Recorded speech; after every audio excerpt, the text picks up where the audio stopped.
নমস্কার, কিচেন শেফিতে সবাইকে স্বাগত। আজকে আমি তোমাদের সাথে শেয়ার করব অরেঞ্জ কেকের রেসিপি।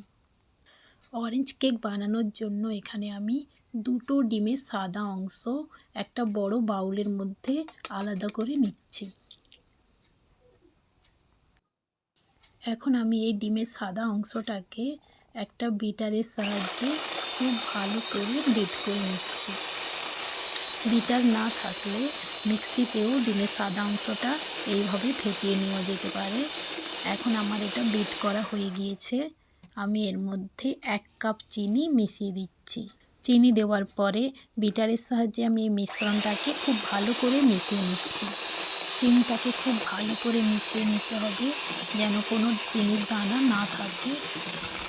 আপনারা চাইলে এখানে চিনির বদলে আইসিং সুগারও ব্যবহার করতে পারেন। চিনিটাকে ডিমের সাথে খুব ভালো করে মেশানো হয়ে গিয়েছে। এখন আমি এর মধ্যে দিয়ে দিচ্ছি 1 চিমটে নুন, 1 টেবিল চামচ বেকিং পাউডার দিয়ে মিশ্রণটাকে হালকা করে মিশিয়ে নিচ্ছি। এখন আমি দুটো অরেঞ্জের ছাল খুব ভালো করে গ্রেট করে নিচ্ছি। অরেঞ্জের সাদা অংশটা নেওয়া যাবে না, না হলে তেতো হয়ে যেতে পারে। এখন আমি এই মিশ্রণের মধ্যে দিয়ে দিচ্ছি 1/3 কাপ অরেঞ্জ জুস দিয়ে মিশ্রণটাকে হালকা করে মিশিয়ে নিচ্ছি। এখন আমি এর মধ্যে মিশিয়ে দেব আগে থেকে গ্রেট করে রাখা অরেঞ্জ জুসটা দিয়ে হালকা করে মিশিয়ে নেব। এখন আমি এর মধ্যে দিয়ে দিচ্ছি 1 কাপ ময়দা। ময়দাটাকে দিয়ে খুব ভালো করে মিশিয়ে নিচ্ছি। ময়দাটাকে কিছুটা মেশানোর পর এখন আমি এর মধ্যে দিয়ে দিচ্ছি দুটো ডিমের হলুদ অংশ। এখন আমি মিশ্রণটাকে চামচ দিয়ে খুব ভালো করে মিশিয়ে নিচ্ছি।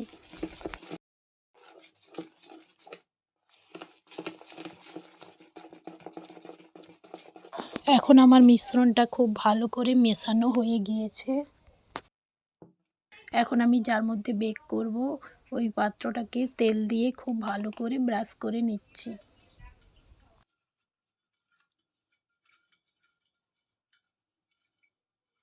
বেকিং পাত্রটার নিচে একটা বাটার পেপার দিয়ে খুব ভালো করে তেল ব্রাশ করে নিয়েছি। এখন আমি এর মধ্যে কেকের মিশ্রণটা দিয়ে দিচ্ছি।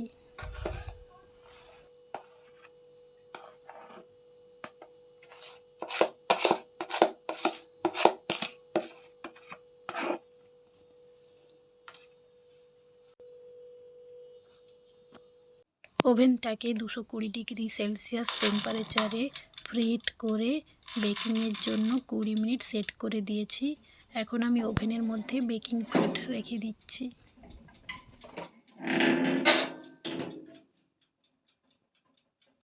কুড়ি মিনিটে আমার কেকটা খুব ভালো করে বেক হয়ে গিয়েছে।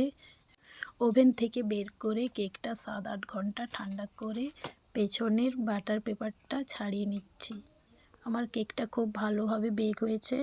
এই কেক চায়ের সাথে খেতে খুব ভালো লাগে। ধন্যবাদ।